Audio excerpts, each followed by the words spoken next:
Khushbu ma'am. Am I audible? Yes, you are audible. So, hi everyone. आज हमारे साथ advocate खुशबू चौधरी हैं जो कि आज हमारे साथ सेशन ले रही हैं वुमेन के क्या राइट्स होने चाहिए और उन सब पे सेशन लेंगी, उस टॉपिक पे बात करेंगे। जिसके जैसे जैसे जो क्वेश्चंस आएंगे हम लेते रहेंगे, बीच बीच में भी ले लेंगे क्वेश्चंस, और आप लोग चैट बॉक्स पे लिख दीजिएगा जिसके जो भी क्वेश्चंस होंगे मैं खुशबू मैम से पूछ लूंगी। So Khushbu ma'am, over to you. You can start your session and you can give your introduction first. Thank you for inviting me. I'm Khushbu Chaudhary. I'm an advocate and I'm practicing at Jodhpur High Court, and I'm also visiting guest faculty at Jain and Vyas University. So I'm taking this session on behalf of my Masi. She's residing in Rangoli Gardens, Jaipur, Saroj, Pune. And I'm very glad that you people allowed me to take this session. तो मैं हिंदी में ही start करती हूँ। Yes ma'am, of course. Sure ma'am. ठीक है, तो जब से व्हाट्सएप और फेसबुक पे हम लोग बहुत ज़्यादा एक्टिव हुए हैं, तो जो बेसिक वुमेन्स की राइट्स है वो आजकल हम सब लोगों को पता है कि प्रॉपर्टी राइट्स हम लोगों को मिल चुकी है और उसका यूज़ भी काफ़ी ज़्यादा हो रहा है। और कब वो महिलाओं को कब गिरफ्तार कर सकते हैं, कब नहीं कर सकते, कब उन्हें अगर कभी पुलिस स्टेशन कब बुला सकते हैं, कब नहीं बुला सकते हैं। पर कई सारे ऐसे एंगल्स होते हैं जो हम मिस कर जाते हैं और हमें नहीं पता होते हैं, और मुझे लगता है कि हर महिला को पता होना चाहिए, जानकारी होनी चाहिए, क्योंकि वो उसका हक है। ठीक है, और जो हमारे लेजिस्लेटर्स हैं वो हमें वो राइट दे रहे हैं, तो हमें पता होना चाहिए कि हमारे पास में क्या क्या हक हैं, क्या क्या नहीं। सबसे पहले मैं शुरू करूंगी जो भी, अगर हम लॉकडाउन का ही टाइम पीरियड देखें तो सबसे ज्यादा कैसे मामले महिलाओं के विरुद्ध, कैसे अपराध बढ़े हैं, वो है डोमेस्टिक वायलेंस से रिलेटेड। ठीक है, हम कई बार देखते हैं कि जो न्यूज़पेपर में जो डेटा आता है उसमें भी लिखा हो रहा है कि काफी ज्यादा इजाफा वो बढ़ रहा है, मतलब कि काफी ज्यादा केसेस बढ़ रहे हैं डोमेस्टिक वायलेंस से रिलेटेड, जो केसेस हो रहे हैं उनकी। तो डोमेस्टिक वायलेंस में पहली बात कि किस किस को प्रोटेक्शन मिलता है उस एक्ट के अंडर। तो first of all, agreed person कौन है? कोई भी महिला प्रोटेक्शन मांग सकती है। जरूरी, फिर लोग सोचते हैं कि ये सिर्फ जो शादीशुदा औरतें हैं उसी के लिए ही वो राइट अवेलेबल है, बट कि ये चीज नहीं है। अगर कोई बच्ची है, घर में रह रही है, और अगर उसके पिता, उसका भाई अगर उस पर अगर डोमेस्टिक वायलेंस कर रहा है, उसे मारपीट कर रहा है, physical abuse, sexual abuse, mental abuse अगर कर रहा है, तो वो भी उतनी ही हकदार है जितनी कोई भी शादीशुदा औरत उस एक्ट के अंदर प्रोटेक्शन जितना मांग सकती है, उतना वो कुंवारी लड़की भी मांग सकती है। दूसरी चीज कि अगर कोई महिला लिव इन रिलेशनशिप में रह रही है, तो लिव इन रिलेशनशिप का ट्रेंड काफी बढ़ रहा है स्पेशली मेट्रो सिटीज के अंदर, तो वो औरतें भी protection of women from domestic violence act के अंदर प्रोटेक्शन मांग सकती है। फिर अगर सिर्फ एक्ट वाइज अगर हम जाते हैं, तो सिर्फ ये जो उसमें जो रेस्पोंडेंट है, मतलब कि जिसके खिलाफ हम मुकदमा दर्ज करा रहे हैं, तो वो पहले अगर हम सिर्फ एक्ट वाइज देखा जाए तो वो एक मेल ही होता है। बट अगर हम सुप्रीम कोर्ट के जो डिसीजंस आए हैं, ऑनरेबल सुप्रीम कोर्ट ने जो डिसीजंस दिए हैं, अगर अब उनको गहराई से देखा जाए तो उन्होंने महिलाओं के अगेंस्ट भी हम इस एक्ट के अंदर केस दायर किया जा सकता है, क्योंकि कोर्ट को लगा कि अगर हम सिर्फ मेल्स तक ही इसको लिमिट रखेंगे तो महिलाओं को उतना प्रोटेक्शन प्रोवाइड नहीं हो पाएगा, क्योंकि मोस्टली देखा गया है कि अगर हम इकोनॉमिक अब्यूज अगर नहीं देखा जाए, फिजिकल अब्यूज नहीं भी देखा जाए, लेकिन जो इमोशनल और जो मेंटल अब्यूज होता है वो महिलाओं को भी कई लिमिट, मतलब बहुत ज्यादा देती है। भले ही वो बच्चा पैदा नहीं होने के कारण दे रही हो, भले मेल चाइल्ड नहीं होने के कारण दे रही हो। फिर किस किस तरह के अब्यूज जो होते हैं वो फिजिकल जो इस एक्ट के अंदर आते हैं, तो पहला है मेंटल अब्यूज, दूसरा है फिजिकल सेक्सुअल अब्यूज, तीसरा है इकोनॉमिक अब्यूज। ठीक है, और होता है अगर अपन इमोशनल अब्यूज। तो मेंटल अब्यूज हम लोग, जैसे मेंटल अब्यूज जो एक वर्ड है ये बहुत ही ब्रॉड है कि उसमें क्या क्या चीज आती है, क्या क्या नहीं आती है। जैसे अगर किसी महिला को मेल चाइल्ड नहीं हुआ और अगर उसे हम ताने दे रहे हैं कॉन्टिन्यूसली कि लड़का नहीं है, लड़का नहीं है, लड़का नहीं है, ठीक है, तो वो भी ये डोमेस्टिक वायलेंस के अंदर आएगा। या फिर अगर हम उसे बोल रहे हैं कि मैं अगर लड़की हूँ तो मैं सबसे ज्यादा इंटरेस्टेड किस में रहूंगी, मेरे मेरे माँ बाप में, ऑब्वियसली इन लॉज में भी रहूंगी, बट अगर अगर मुझे कोई टॉर्चर, अगर मेरे इन लॉज मुझे टॉर्चर करना चाहेंगे तो मुझे किन के थ्रू करना चाहेंगे, कि मैं अगर वो किसको परेशान करेंगे तो मैं भी परेशान होंगी, वो मेरे माँ बाप, मेरे भाई बहन, तो अगर वो इनडायरेक्टली उन पे ताना मार रहे हैं या फिर उनसे अगर कुछ निकलवाना चाह रहे हैं तो भी वो इकोनॉमिक, वो भी मेंटल टॉर्चर की परिभाषा के अंदर आएगा, और आप इस एक्ट का सहारा लेके आप रिलीफ क्लेम कर सकते हैं। फिर देखो, कई रिलीफ ऐसी होती है, दो तरह की रिलीफ होती है, एक होता है सिविल और एक होता है क्रिमिनल रेमेडी। तो ये जो एक्ट है, protection of women from domestic violence, तो ये आता है सिविल रेमेडी के अंदर, क्योंकि जो इसमें रेमेडीज मिलती है वो सारी सिविल नेचर की होती है। जैसे कि इसमें आप किसी को इम्प्रिजन नहीं कर सकते, मतलब जेल में नहीं डाल सकते, लेकिन आप उससे क्या क्या रिलीफ क्लेम कर सकते हो। पहली रिलीफ जो हम क्लेम कर सकते हैं वो होती है कि आप प्रोटेक्शन ऑर्डर मांग सकते हो, ठीक है, जिसमें कोर्ट किसी भी तरीके से आपको प्रोटेक्शन दे सकता है। अगर मान लो कि मेरा हस्बैंड अगर मुझ पे मार पिटाई कर रहा है, ठीक है, तो उससे आप बोल सकते हैं कि भाई तू घर में अलग रह या फिर दूसरा घर लेके रह।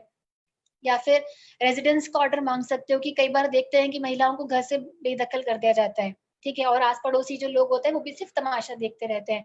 तो उसमें जो महिला जिसके ऊपर डोमेस्टिक वायलेंस हुआ है, तो वो उसी घर में रहने का हक मांग सकती है जिसमें वो पहले रह रही थी। फिर वो कॉम्पनसेशन मांग सकती है। उसके अलावा वो बच्चों की कस्टडी मांग सकती है, क्योंकि ऐसे केसेस में हम देखते हैं कि अ, जो इन लॉज होते हैं वो बच्चों पे हक जताते हैं कि ये तो हमारे हैं, तू चली जा, ठीक है, तो क्यों चली जाए, और बच्चों को तो क्यों छोड़ के जाए, और किन के भरोसे छोड़ के जाए, क्योंकि जब वो बहू के नहीं हुए और तो पोता पोती से तो कितना ही लगाव रखेंगे। तो उस केस में आप बच्चों की कस्टडी मांग सकते हो। फिर उस केस में जब तक मान लो कि इसके बेसिस पे अगर वो महिला डिवोर्स क्लेम करती है, ठीक है, तो पहले वो मेंटेनेंस मांगेगी, और जब डिवोर्स मिल जाता है उसके बाद में उसको परमानेंट एलिमनी मिलने लग जाती है।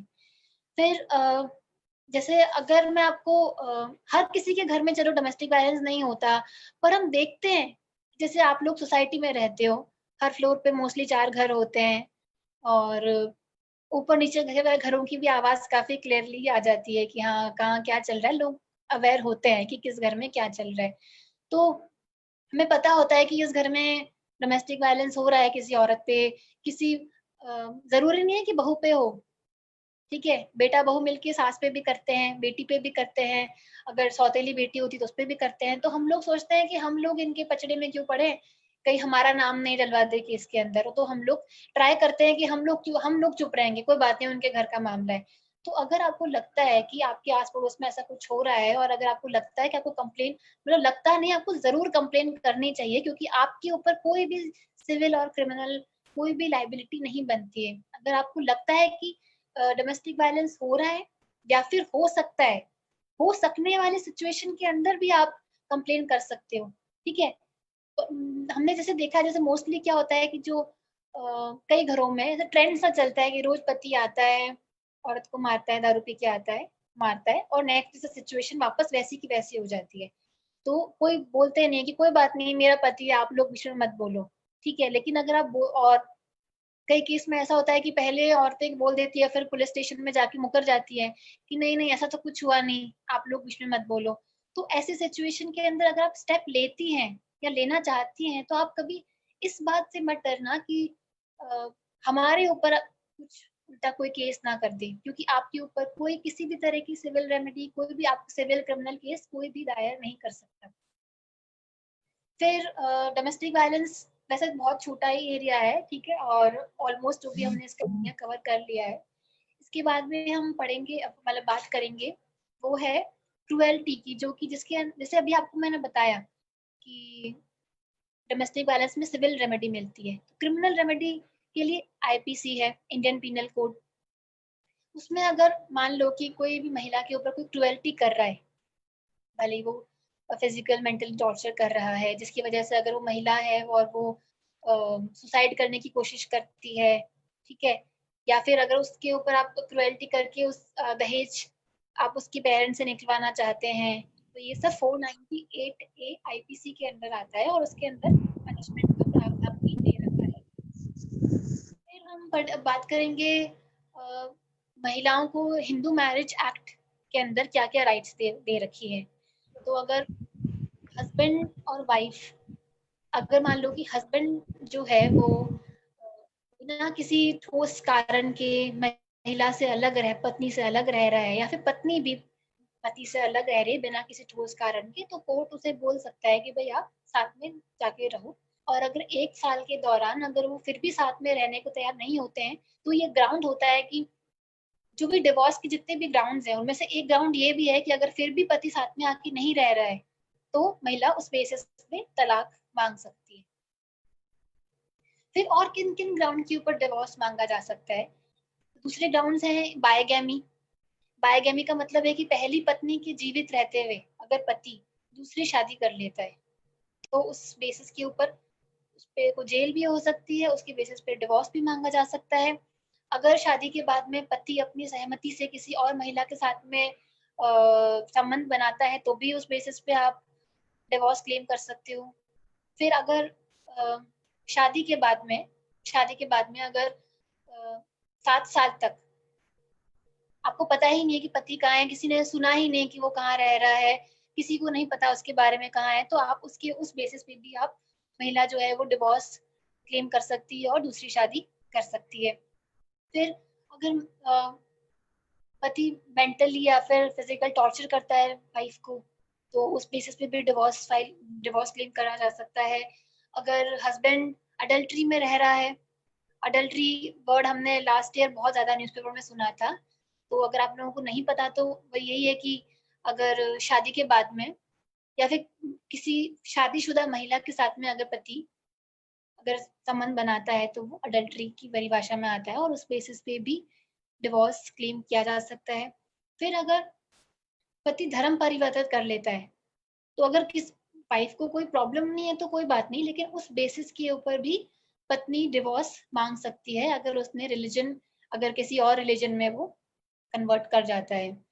फिर अगर पति को एक्चुअली ये सब जो ग्राउंड्स हैं उस दोनों के लिए हैं। अगर पति पत्नी के लिए पति भी मांग सकता है पत्नी से डिवोर्स और पत्नी भी मांग सकती है पति से डिवोर्स।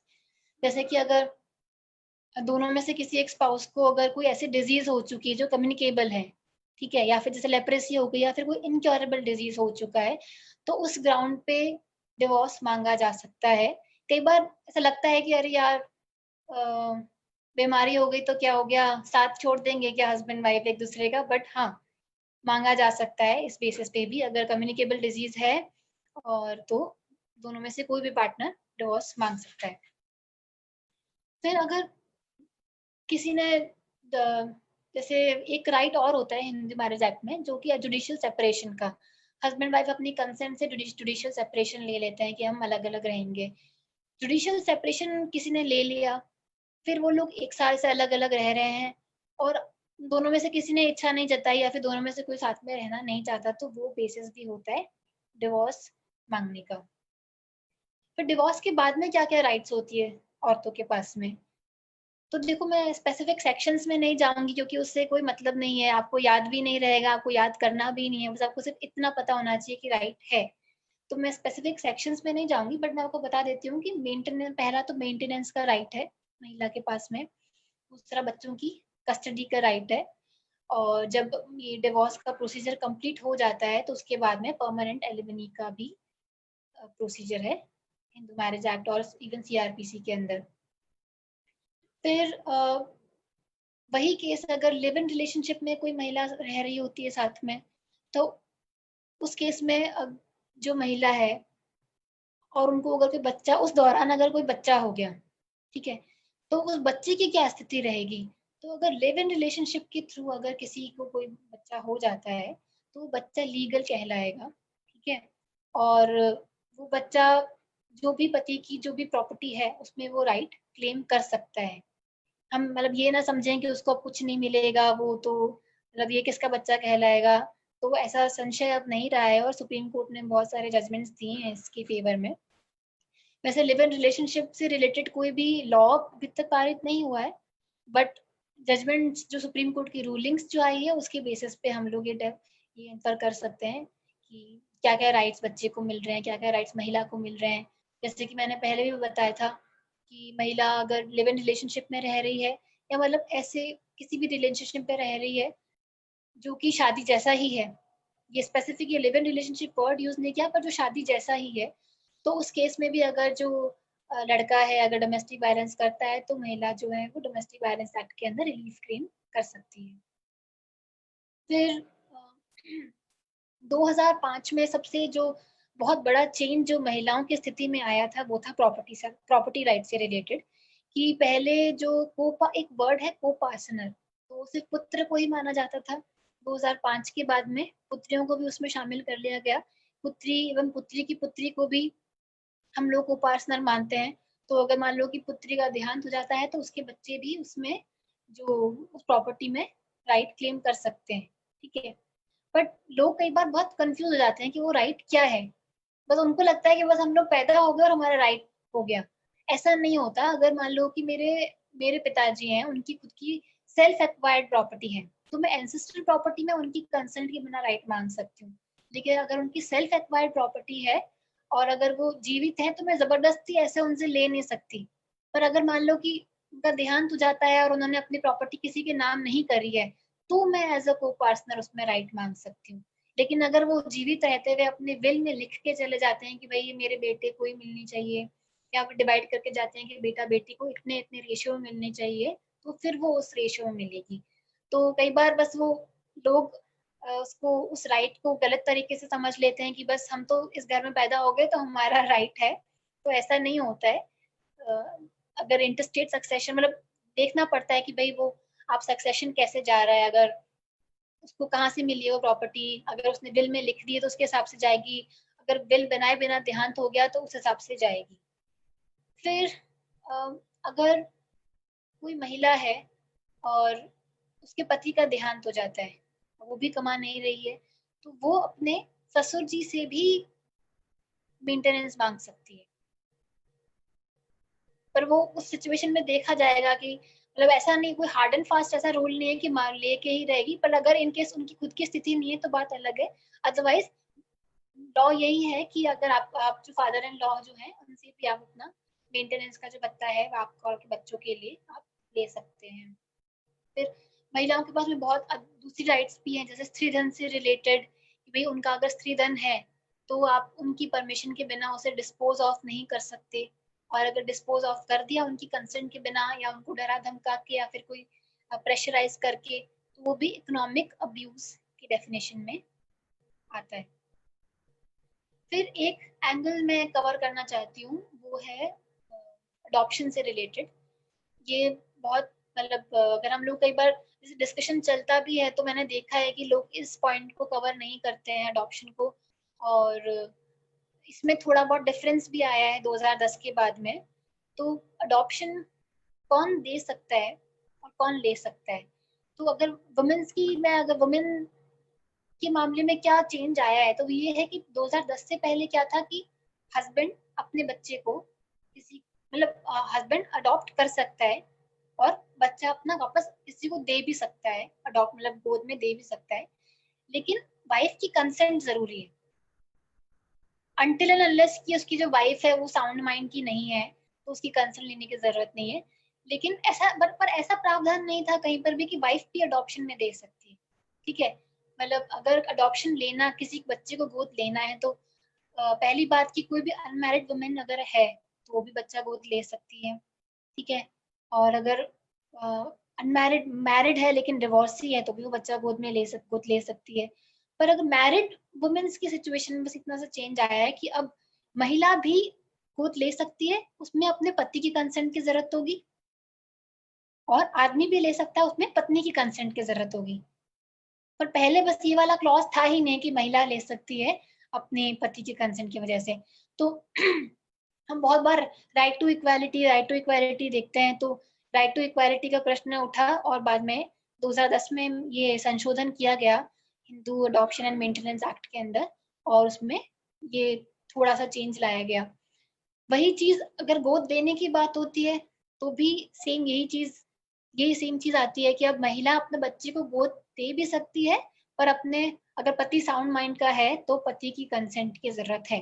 पहले सिर्फ जो ये राइट सिर्फ पति को ही थी कि भाई पेपर्स में से पेपर्स की बात होती है कि पेपर्स में क्या लिखा जाएगा, अदरवाइज पहले वुमेन्स का बस ये एक ही चीज है कि इक्वालिटी नहीं आ रही थी कहीं पे।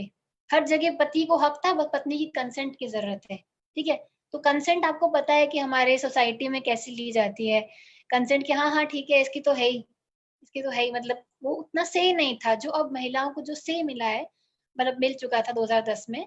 तो वो से की बात होती है और वो हमारे लेजिस्लेशन मतलब ये आया और अमेंडमेंट आया इस एक्ट के अंदर, उन्होंने ये वाला हक भी महिलाओं को दिया।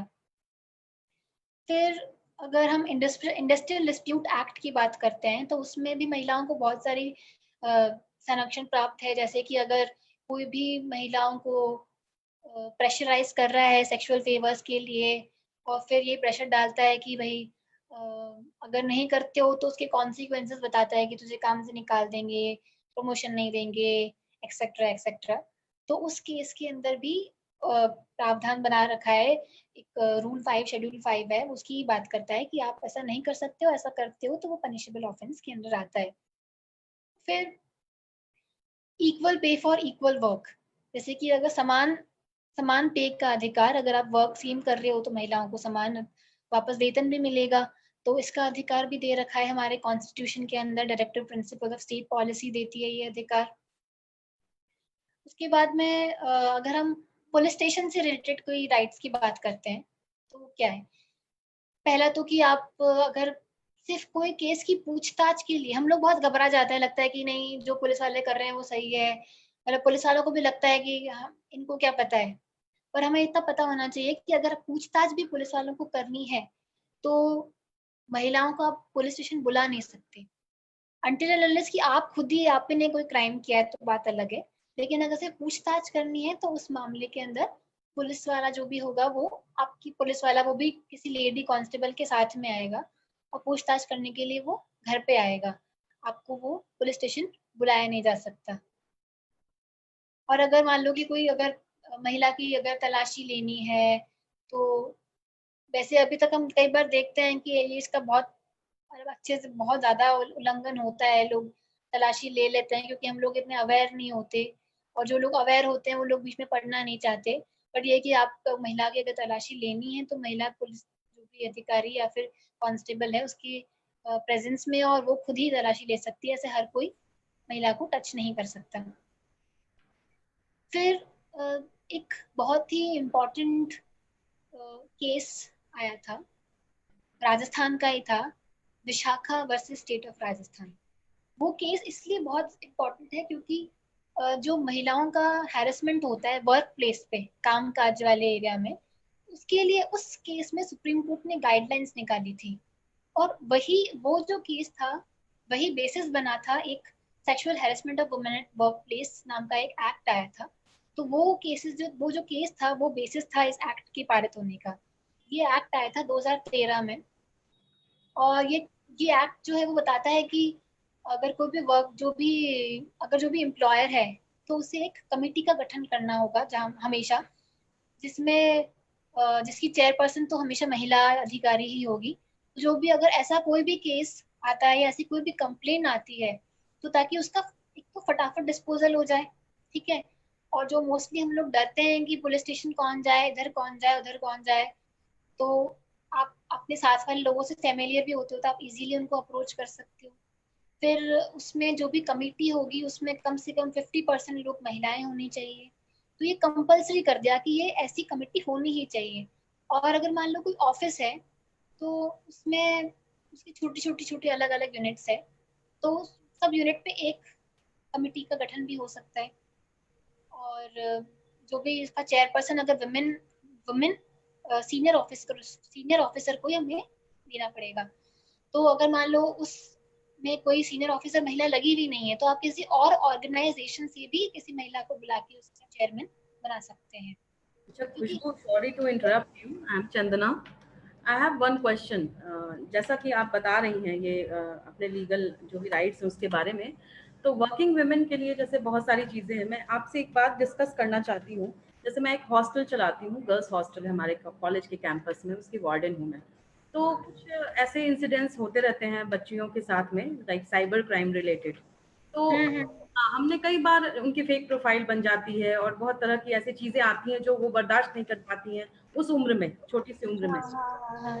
मैं थोड़ा उनकी केयर करती हूँ यहाँ पे। तो जब भी हम लोग साइबर क्राइम से रिलेटेड कुछ भी कंप्लेंट दर्ज करने जाते हैं वहाँ पे, तो उनका ये कहना होता है कि ये सब बहुत ही आम सी चीजें हैं आजकल, ठीक है, हम कर लेंगे, लेकिन आपको खुद ही प्रिकॉशंस लेना चाहिए कि आप क्यों सोशल मीडिया में अपनी फोटोज डालती हैं जिसका इस्तेमाल किया जा सके। मतलब वो प्रोटेक्ट करने के बजाय या कुछ ऐसी चीजों को नसीहत देने के बजाय हमें ये बोल के टाल दिया जाता है उस बात को कि ये आम तौर पे आप देखिए हमारे पास बहुत सारी फाइलें हैं जहाँ ऐसे ऐसे रोज होते हैं किससे, तो आप कोई एफआईआर इस पे लॉन्च ना करें। मैं जानना चाहती हूँ कि ऑनलाइन क्या क्या सुविधाएं हैं जहाँ पे हम इनको अवेल कर सकते हैं, इस तरह की चीजों को कंप्लेंट दर्ज करने। साइबर क्राइम से रिलेटेड जो भी ऑफेंसेस होते हैं, तो वो ऐसे, जैसे अभी जो मैंने कमेटी की बात करी, तो ये एक प्राइवेट लेवल की कमेटी है, ठीक है, तो ये तो ऐसा कुछ सोल्यूशन कर नहीं सकती, क्योंकि जो sexual harassment at work place की मैं बात कर रही हूँ, उसमें उधर के लोगों द्वारा ही उस महिला का हैरेसमेंट हो रहा है, तो वो उनके अगेंस्ट है, ठीक है। लेकिन इस वाले केस के अंदर आपको पुलिस स्टेशन जाना ही पड़ेगा। और जो ये बात जो लोग बीच में लेके आते हैं कि आपको अवेयर होना चाहिए, ये होना चाहिए, वो होना चाहिए, अगर वो एफआईआर लॉन्च नहीं कर सकते तो आपका हक है एफआईआर लॉन्च करवाना। और अगर वो एफआईआर लॉन्च नहीं करते तो आप कंप्लेंट भी कर सकते हो मजिस्ट्रेट को कि ये एफआईआर लॉन्च नहीं कर रहा है या फिर प्रॉपर इन्वेस्टिगेशन ये नहीं कर रहा है। मोस्टली इन केसेस में क्या होता है कि थाने वाले जो होते हैं, इनमें भी इनका ईयरली जो भी रिपोर्ट बनती है, तो होता है ना कि इस थाने में सबसे ज्यादा रिपोर्ट दर्ज हुई, तो मतलब इधर क्राइम ज्यादा है, तो उधर के जो भी अधिकारी है उनकी खैर नहीं है, उनकी फिर बाद में खिंचाई होगी, तो उस चीज को लेके वो लोग कंप्लेंट दर्ज नहीं करते हैं। या फिर मोस्टली वो लोग टालम टोल करते हैं, बोलते हैं कि आप आपका ये एरिया आपका नहीं लगता, वो आपका नहीं लगता, आप महिला थाने में चले जाइए, आप इस थाने में चले जाइए, ठीक है। नो डाउट कि आपको खुद को अवेयर रहने की भी जरूरत है, बट अगर हमको पता है कि ऐसा कुछ हो रहा है और फिर भी अगर हम कंप्लेंट ना करें तो हमसे बड़ा बेवकूफ और कोई नहीं होगा। क्योंकि हमें पता, क्योंकि कई बार होता है ना कि किसी चीज का लिमिटेशन पीरियड भी होता है। जैसे अगर हम sexual offences at work place की बात करें तो उसमें लिमिटेशन पीरियड दे रखा है 3 मंथ्स, जब भी वो इंसिडेंस हुआ उसका 3 महीना। और अगर मान लो कि हम किसी कारणवश 3 महीने के अंदर अंदर कंप्लेंट दर्ज नहीं करा पाए, तो 3 महीने मतलब अगर उनको और कमेटी मेंबर्स को लगता है कि भाई 3 महीने मतलब इसको एक्सटेंशन देना चाहिए, इसको रिलीफ की जरूरत है और सच में इसका जेन्युइन रीजन था जिस वजह से ये सामने नहीं आ पाई, तो उस केस में 3 महीने का एक्सटेंशन और मिल जाता है, ठीक है। तो हमें अपनी राइट्स के ऊपर सोने की बजाय, हमें पता है कि हमारे राइट्स क्या है, तो उनके उस पर सोने की बजाय हमें हाथों हाथ जब भी हमें मतलब जब भी हम एक्शन ले सकते हैं उसी टाइम एक्शन लेना चाहिए। और अगर आपकी वार्डन है तो मुझे लगता है कि अगर ऐसी किसी भी लड़की, जैसे इवन एक मैं आपको टर्म बताऊंगी, वॉयरिज्म, स्टॉकिंग, तो ये सब 2013 में हम लोगों ने ये सारे टर्म्स ऐड किए, क्योंकि क्या होता है जैसे जैसे समय, जैसे बहुत चेंजेस आ गए हमारी सोसाइटी में, तो वैसे क्राइम का जो तरीका है वो बहुत चेंज होता जा रहा है, ठीक है। जैसे आजकल ऑनलाइन हैरेसिंग बहुत ज्यादा हो रही है, लोग ऑनलाइन, जैसे पहले क्या होता था कि कोई लड़की घर से निकली और लड़का पीछे पीछे चलता हुआ स्टॉक करता था, और आजकल वो स्टॉकिंग वहां की बजाय ऑनलाइन होने लग गई है। सोशल या हाँ, वो अगर फेसबुक पे मैसेज करेगा, फेसबुक पे नहीं तो इंस्टाग्राम पे करेगा, इंस्टाग्राम पे नहीं तो उसके नंबर पता लगाएगा, कॉल करेगा, मैसेजेस करेगा, तो जो छेड़ाछाड़ी, जो ईव टीजिंग जो हम कहते हैं, तो वो उसका तरीका भी बहुत चेंज होता जा रहा है। तो अगर लड़के या फिर जो भी हैरेस जो हमें करते हैं, अगर वो अपना तरीका चेंज कर रहे हैं तो हमें भी थोड़ा एक्टिव रहना चाहिए, और मतलब उसी तरीके का जवाब भी उनको मिलना चाहिए। Thank you, Khushbu. One more question I'm having, but I will ask at the end. ठीक Related है। to divorce. Yeah, you continue, please. या खुशबू मैम, एक सुपर मॉम आकांक्षा निगम का एक क्वेश्चन है कि जैसे अगर डिवोर्स के लिए कोई क्लेम करता है, ठीक है, कोई अगर फीमेल डिवोर्स के लिए क्लेम करती है, तो उसके क्या क्या लीगल राइट्स होने चाहिए जो कि उसे बिना मांगे मिल जाए, कि जैसे बिना मांगे, का पहली बात तो बिना मांगे कुछ नहीं मिलता है। अगर मतलब अगर आपका पति करोड़पति अरबपति भी है, पर अगर आपने उतनी एलिमनी नहीं मांगी या आपने प्रूव नहीं किया तो आपको कुछ नहीं मिलेगा। मतलब वो तो आपको कुछ देना चाहता ही नहीं है, ठीक है, कोई नहीं देना चाहता, ठीक है। अगर वो, और वो इतना दिलदार होता तो आपको छोड़ता भी नहीं, ठीक है, ऐसे कुछ हरकतें करता भी नहीं, तो कोई भी इतना प्रिपेयर्ड नहीं होता है कि हाँ मैं दे दूंगा छोड़ दूंगा ऐसे, ठीक है। और कोई भी रेडी नहीं होता, भले वो कितना ही अर्न कर रहा हो, एंड टाइम तक वो इतना ही मतलब इतना ही चाहता है कि जितना कम से कम मैं दे सकूं। तो और सबसे पहले लीगली उनका क्या क्या राइट होता है आफ्टर डिवोर्स की, वो क्या क्या क्लेम कर सकती हैं? सबसे पहले जब आपने केस फाइल किया है तो उस केस के दौरान पहले एक लिमिट लगा रखी थी सरकार ने। कोई लिमिट नहीं है, जितना कोर्ट को अप्रोप्रिएट लगता है वो उस प्रोसीडिंग्स के दौरान भी आपको मेंटेनेंस मिलेगा, ठीक है। फिर जब केस खत्म हो जाता है तब एक फिक्स अमाउंट एलिमिनी जो होती है, आप वो साथ में भी ले सकते हो, वो आप मंथली बेसिस पे भी ले सकते हो, वो आपको एलिमिनी मिलती है। फिर अगर बच्चा हो चुका है तो आपको कस्टडी ऑर्डर्स मिल जाते हैं। तो उसमें अगर कई बार तो लड़के सोचते हैं कि चलो ठीक है बच्चा यही रख ले तो अच्छा है, पर कई बार सास ससुर के कहने पे यार वो लोग सोचते हैं कि नहीं बच्चा हम रखेंगे। तो उस केस में वो ट्राई करते हैं कि वो प्रूव करे कि लड़की का कैरेक्टर अच्छा नहीं है, और ये तो मेंटली साउंड नहीं है, ये बच्चे की परवरिश अच्छे से नहीं कर पाएगी। तो वो मोस्टली कैरेक्टर पे आपकी जाते ही हैं और ट्राई करते हैं कि उसको कैसे ना कैसे उस पे मतलब लांछन लगाने की कोशिश करती ही हैं। तो आपको उस चीज में सजग रहने की जरूरत है। उसके अलावा जब तक आपकी अगर नेक्स्ट शादी कर लेता है तब तक वो मेंटेनेंस क्लेम कर सकता है, अदरवाइज नहीं कर सकता। इवन मैं एक और एंगल कवर करना चाहती हूँ, वो ये है कि अगर मान लो कि कोई हस्बैंड वाइफ साथ में कोहैबिट कर रहे हैं और उनका डिवोर्स हो गया, ठीक है। पर अगर डिवोर्स के भी मतलब जब से कोहैबिट करना बंद किया है, फिर डिवोर्स के 280 दिन के बीच में अगर कोई बच्चा पैदा होता है तो ये माना जाएगा कि वो उस हस्बैंड का ही की वैलिड मतलब उसी की औलाद है, ठीक है। आप उसको कोर्ट में ये नहीं बोल सकते कि नहीं मतलब ये मेरा हमारा तो डिवोर्स हो चुका था। अगर शादी खत्म भी हो गई उसके 280 दिनों के बीच में अगर कोई बच्चा पैदा होता है तो बच्चा उस पहले वाले पति का ही माना जाएगा। पर अनटिल एंड अनलेस की हस्बैंड प्रूव कर दे कि भाई मैं इस कंट्री में ही नहीं था या कुछ और अगर प्रूव करे, नहीं तो कोर्ट यही प्रिज्यूम करते हैं। Thank you so much ma'am. I hope कि आकांक्षा मैम आपका क्वेश्चन का आंसर मिल चुका है। So ma'am you can continue.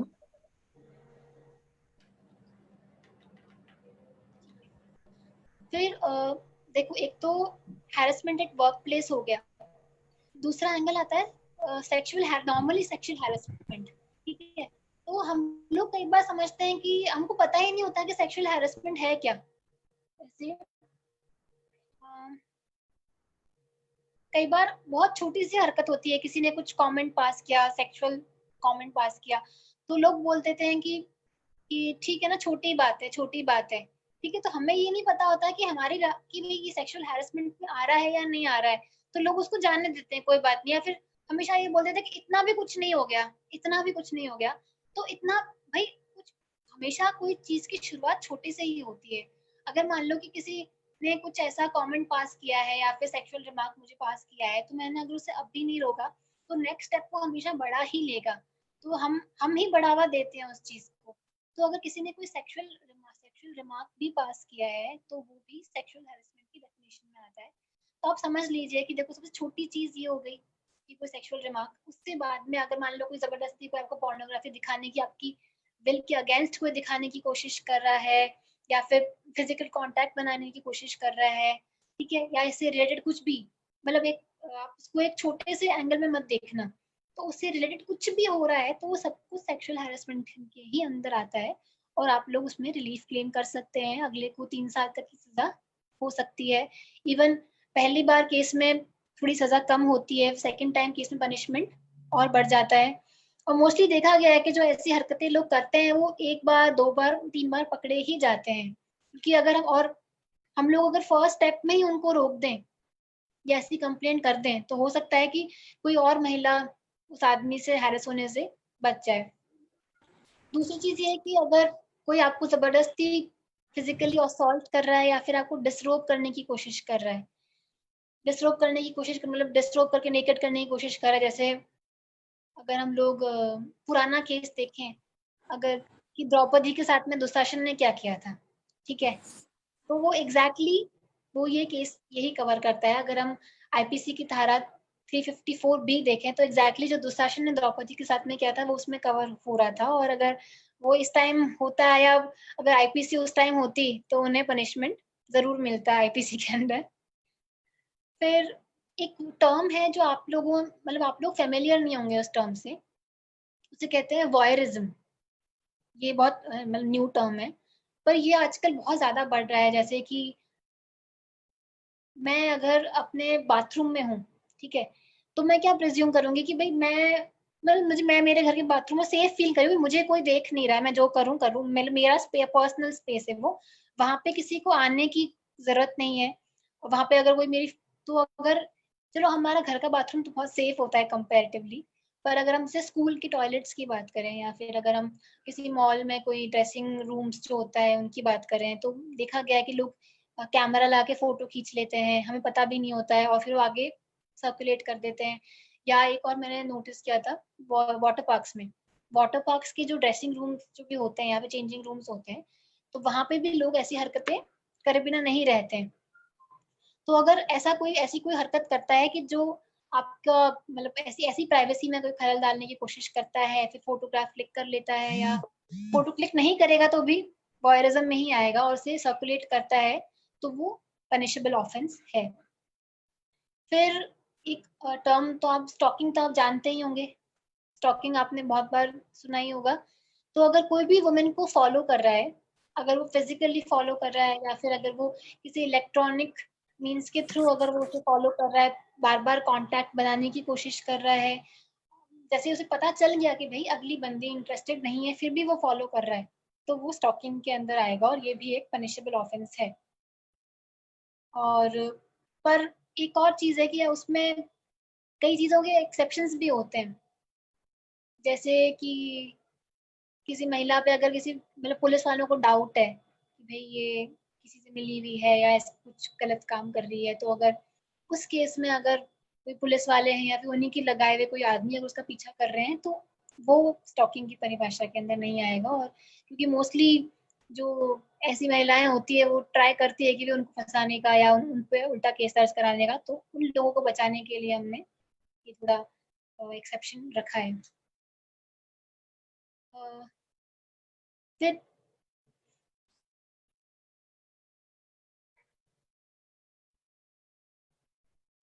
अगर आपकी कोई और क्वेश्चंस वगैरह हैं, कोई और एंगल कवर करना है आप चाहते हो तो मैं। मेरी एक और क्वेश्चन है खुशबू। हाँ। रिसेंटली हम लोग बहुत देख रहे हैं कि डिवोर्स के केसेस बहुत ज़्यादा आ रहे हैं, ठीक है ना? हम्म। तो हम्म। हमारी एक फ्रेंड है, फ्रेंड सो कॉल्ड फ्रेंड, हमारे हॉस्टल में जूनियर थी वो हमारी। तो हम्म। उनका एक केस है जो अभी हमने डिस्कस किया। तो वो हम्म। था कि उनके हस्बैंड से ऑलमोस्ट वो अलग हो गई हैं ड्यूरिंग लॉकडाउन ओनली। हम्म। लव मैरिज थी, ठीक है, और 2 बेटियां हैं। और हम्म। अभी ऐसा हुआ कि कुछ उन लोगों में डिस्प्यूट हुए आपस में, जो भी थे वो कुछ बढ़ते बढ़ते इतना बढ़ गया कि उनके हस्बैंड एक्चुअली अपना सारा कुछ लूज कर चुके हैं शेयर बाजार में, और जो भी है उनकी जो लत लग गई, काम ठीक से नहीं करना और हमेशा एरोगेंस एक नेचर बनाकर रखना घर में, तनाव का माहौल।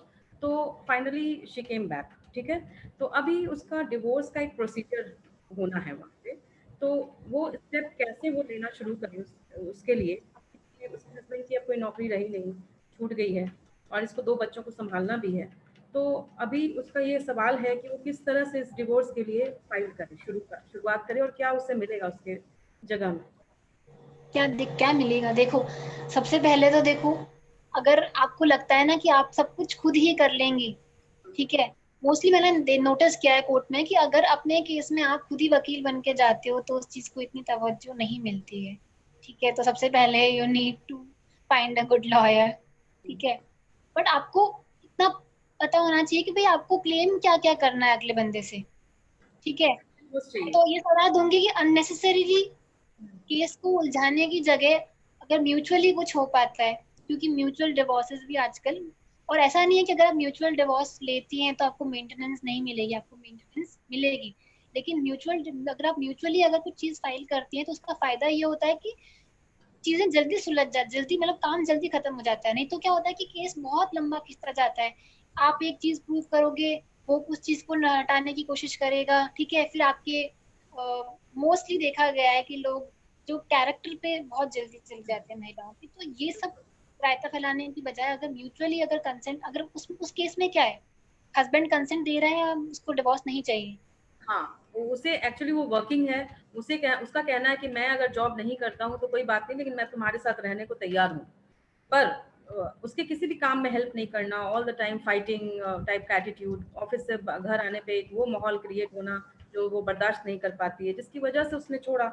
अभी इसको डिवोर्स चाहिए, husband is not working, this is the मतलब major reason behind this.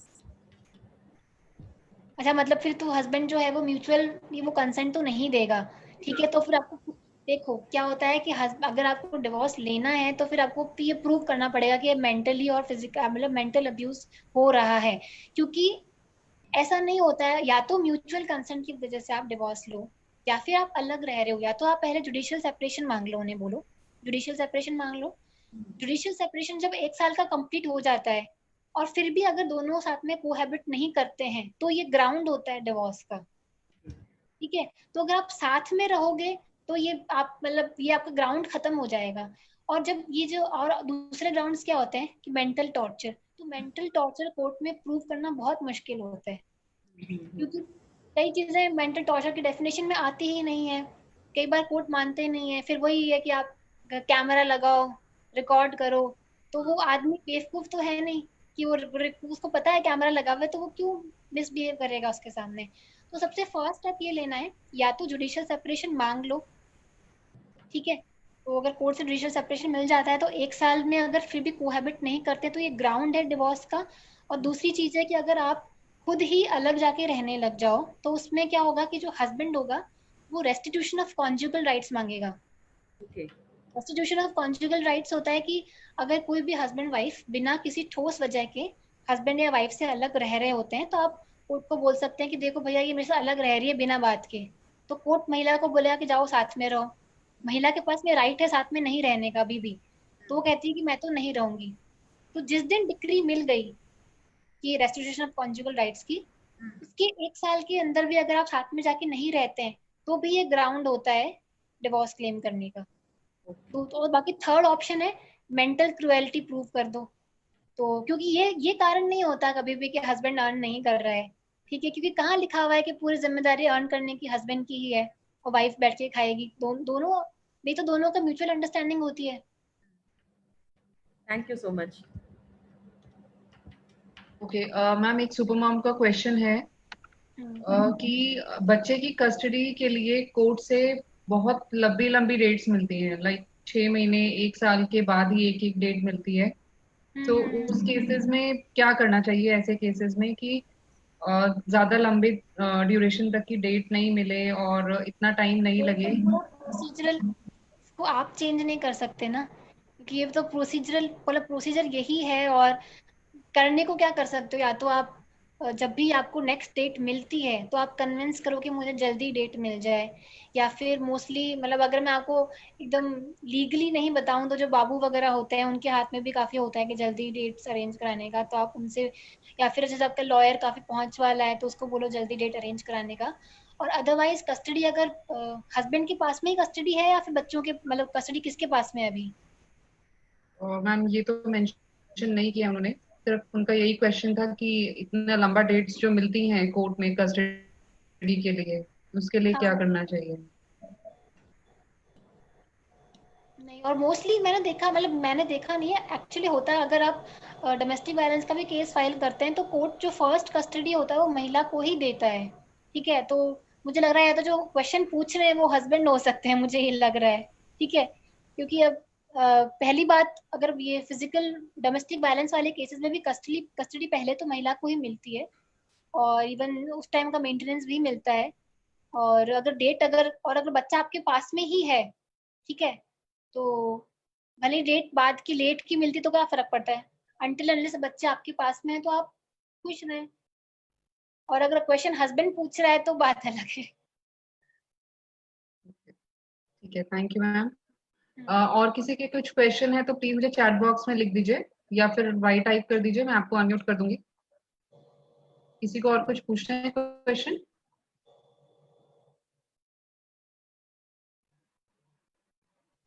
Ma'am आप अपना कोई और टॉपिक कवर कर सकते हैं इन द मीनवाइल, अगर मेरे पास कुछ क्वेश्चन आते हैं देन आई विल आस्क। अभी मैंने काफी एंगल कवर कर लिया है।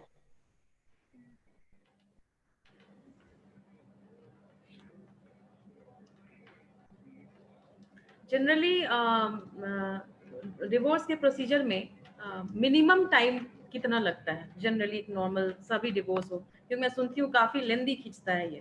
अगर म्यूचुअली अगर हो रहा है तो 3 साल में भी हो सकता है, ठीक है, मैंने मैंने देखा है, ठीक है। और तो ये मैंने म्यूचुअली मोस्टली उन्हीं लोगों को देखा है जिनको लॉ की बहुत समझ है, तो उनको पता है कि अगर म्यूचुअल कंसेंट नहीं होगी अनटिल ना, देखो पता, अगर किसी ने डिवोर्स फाइल किया है ना, पता है कि उसको डिवोर्स चाहिए, और ये मैं इसको लंबा खींच के भी क्या कर लूंगी, ठीक है, अपने जो ऑप्शन है वो खत्म ही कर रही हूँ, लड़का और लड़की दोनों की केस में। तो अगर मैंने जैसे अगर मैंने कोई जज कपल है उनका डिवोर्स देखा है, या फिर मैंने किसी लॉयर कपल का डिवोर्स देखा है, तो मैंने वो नोटिस किया है कि वो बहुत जल्दी खत्म हो गया, क्योंकि एक तो उनको प्रोसीजर की समझ भी है और ऊपर से वो म्यूचुअली अग्री हो जाते हैं ताकि फटाफट खत्म हो जाए मामला। और अगर हम लोग नॉर्मली दूसरे में 9 साल भी चल सकता है, 10 साल भी चल सकता है, अगर दूसरी पार्टी अग्री नहीं करती है, और अगर जो जो पार्टी डिवोर्स मांग रही है और अगर वो कोई ग्राउंड प्रूफ नहीं कर पा रही है, जैसे कई सारे, एक केस मैंने देखा था जो 1991 से चल रहा था और वो 2014-15 तक चल रहा था, ठीक है, जिसमें जो वाइफ थी वो हस्बैंड से अलग भी रह रही थी, बच्चे को साथ में लेके रह रही थी, और हस्बैंड ने अपना ग्राउंड क्योंकि क्रुएल्टी बनाया था, मेंटल टॉर्चर, और वो प्रूव नहीं कर पाया, तो वो केस चलता ही गया। तो हमेशा ये ध्यान रखें कि जब भी आप अपना कोई ग्राउंड लेते हैं ना, तो ग्राउंड ऐसा लेके जो प्रूव कर पाए, और otherwise go for a mutual consent divorce, otherwise वो अटका ही रहेगा। और भी एक क्वेश्चन है। क्वेश्चन ये था कि दो डॉटर हैं, तो अब एक छोटी वाली इज वेरी स्मॉल, तो शी ऑलवेज वांट्स कि वो पापा के साथ रहे, और बड़ी वाली को है मम्मी से अटैचमेंट है, मम्मी के साथ रहना चाहती है। ऐसे केसेस में जनरली किस तरह के डिसीजंस लिए जाते हैं कोर्ट में? देखो बच्चे की मतलब कोर्ट एक्चुअली देखता है कि बच्चे की भलाई किस में है, हमेशा ये चीज देखी जाती है, ठीक है। तो वो उसी पर मतलब वो हर केस के फैक्ट्स एंड सर्कमस्टेंसेस पे डिपेंड करता है। अगर कोर्ट को, इवन कई बार कोर्ट को लगता है कि नहीं हस्बैंड के पास में बच्चे ज्यादा सेफ हैं और वो अच्छी परवरिश कर पाएगा, तो कोर्ट उनको भी कस्टडी दे देता है, पर ऐसा बहुत रेयर केसेस में ही होता है। और बच्चे देखो ऐसा होता है ना कि छोटा बच्चा रो के बोल देगा कि हाँ पापा के पास में रहना है, लेकिन उसको वो अपनी भलाई नहीं जानता, तो कोर्ट इतना ब्लाइंड ट्रस्ट नहीं करता उस चीज के ऊपर कि हाँ बोल रहा है तो छोड़ दो। ये हो सकता है कि जैसे वो विजिट के ऑर्डर्स होते हैं कि भाई हर हफ्ते जाके मिल लो, और इवन नहीं मिलने के भी ऑर्डर्स दे सकता है। मुझे लगता है कि भाई हस्बैंड जो है वो आके नेगेटिव इन्फ्लुएंस डालेगा या फिर बच्चों के साथ मार पिटाई करेगा, तो मैं ऐसे ऑर्डर्स भी ले सकती हूँ जिसमें उसको बच्चों से मिलने का राइट नहीं हो। तो वो कोर्ट पे डिपेंड करता है और फैक्ट्स एंड सर्कमस्टेंसेस पे डिपेंड करता है। ऐसा कोई फिक्स क्राइटेरिया नहीं होता कि ये ऐसा ही चलेगा। Okay, thank you. और भी एक क्वेश्चन पूछ सकती हूँ मैं ज्यादा? हाँ आप आराम से यस मैम पूछिए। पूछिए। क्वेश्चन ये था कि अगर आप साथ रह रहे हैं, पति पत्नी साथ रह रहे हैं, और पत्नी को क्लेम करना है कि वो खर्चे के लिए कोई क्लेम करना चाहती है अपने हस्बैंड से, तो क्या वो लीगली इसके लिए जा सकती है? देखो लाइक, लीगली तो वाइफ की मेंटेनेंस तो पति को करनी ही होती है, बट ठीक वो है तो, एकदम। वो तो अंडरग्राउंड रहता है कि आपके म्यूचुअल अंडरस्टैंडिंग से क्या चल रहा है घर में। बट स्पेशली अगर वो चाहती है कि नहीं, हमें जो मिलना चाहिए वो हमें पूरा अधिकार नहीं मिल रहा है, और हम क्या कुछ क्लेम कर सकते हैं उसके लिए? देखो इस केस के अंदर अगर पत्नी प्रूफ कर दे कि भाई बिल्कुल, प्रूफ देखो सब कुछ प्रूफ पर डिपेंड करता है, अदरवाइज डिवोर्स की केसेस के अंदर ही पत्नी क्लेम करती है, और माँ बाप, वैसे तो मेंटेनेंस माँ बाप, बच्चे, और इवन अगर कोई डॉटर है और वो अगर अनमैरिड है तो वो अपनी शादी तक, और वो कमा नहीं रही है तो वो अपनी शादी तक अपने पिता से क्लेम कर सकती है। मतलब जैसे पिता पुत्री के बीच में कोई डिवोर्स वाला केस तो नहीं हो रहा है, ठीक है, लेकिन वो मेंटेनेंस तो क्लेम कर सकती है। और वाइफ मतलब सब लोग, माँ बाप बच्चे पत्नी सब लोग क्लेम कर सकते हैं मेंटेनेंस। Thank you.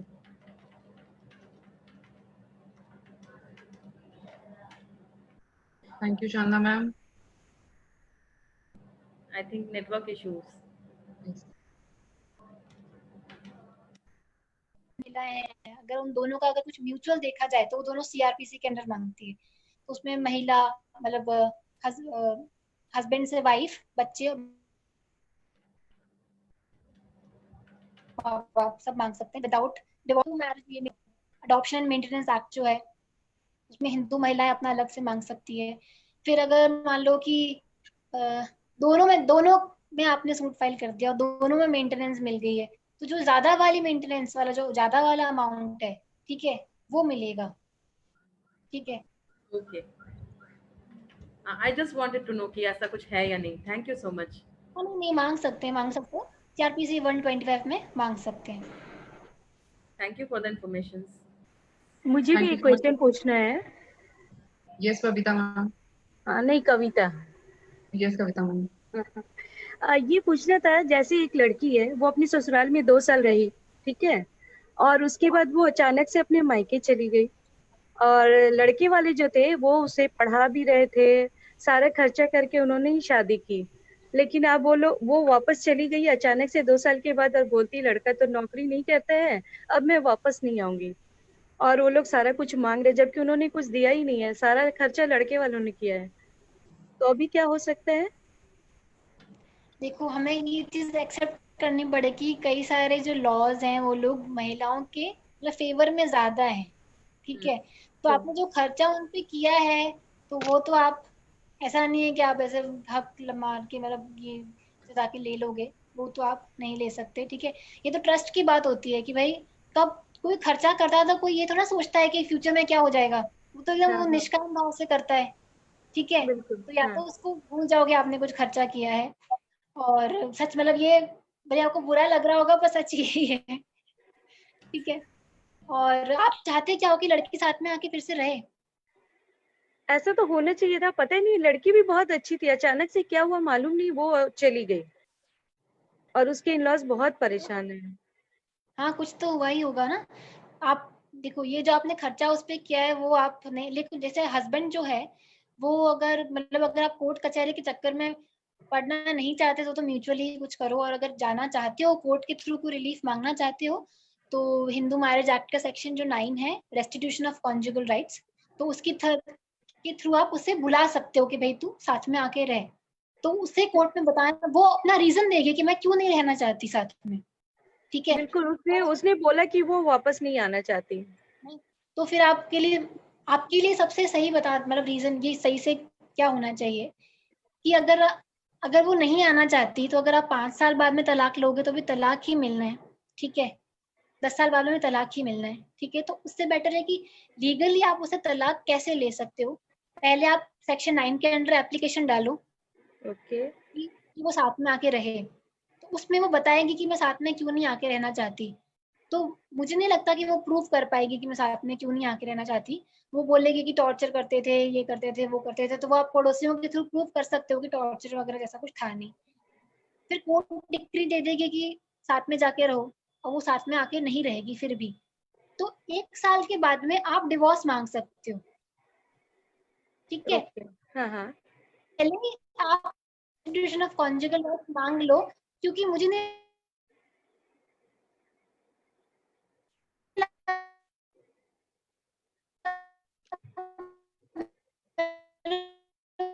मुझे लगता है कि मोस्टली ऐसे केसेस में क्या होता है कि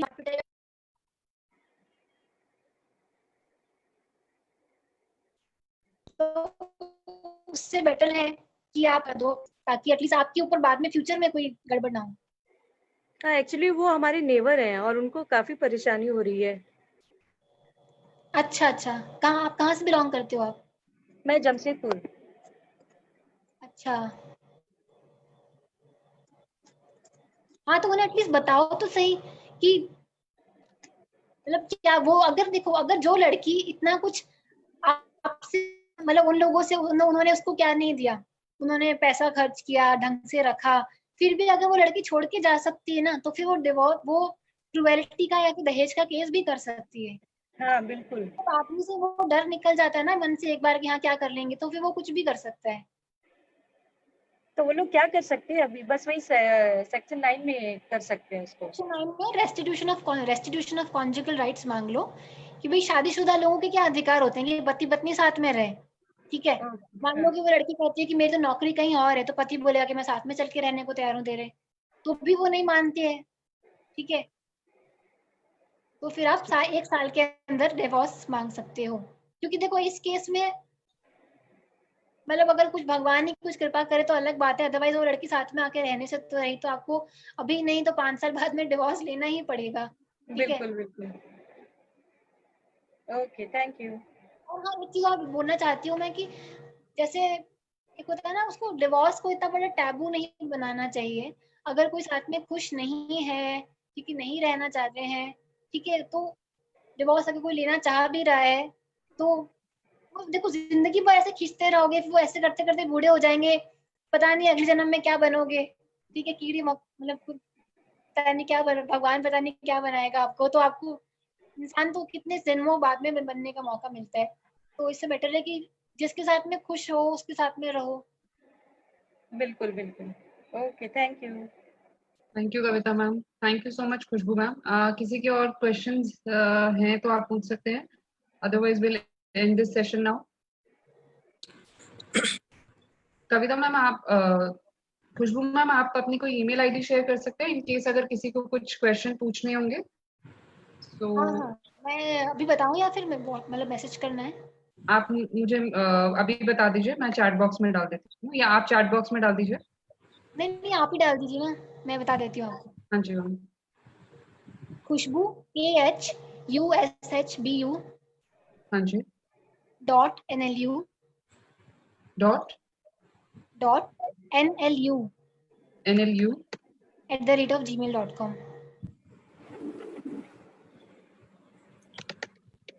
ओके, मैंने चैट बॉक्स में खुशबू मैम की ईमेल आईडी डाल दी है, तो किसी को नोट करना तो कर सकूं तो आप उनको ईमेल करके पूछ सकते हैं। तो thank you so much Khushboo ma'am for this very informative session, and thank you so much everyone. Will end this session now. Thanks for your time ma'am. Rati ma'am, आज आप भी सेशन में आए हो? हाँ जी, आज मैं भी सेशन में आई हूँ। Thank you so much everyone. Thank you ma'am, bye. Thank you.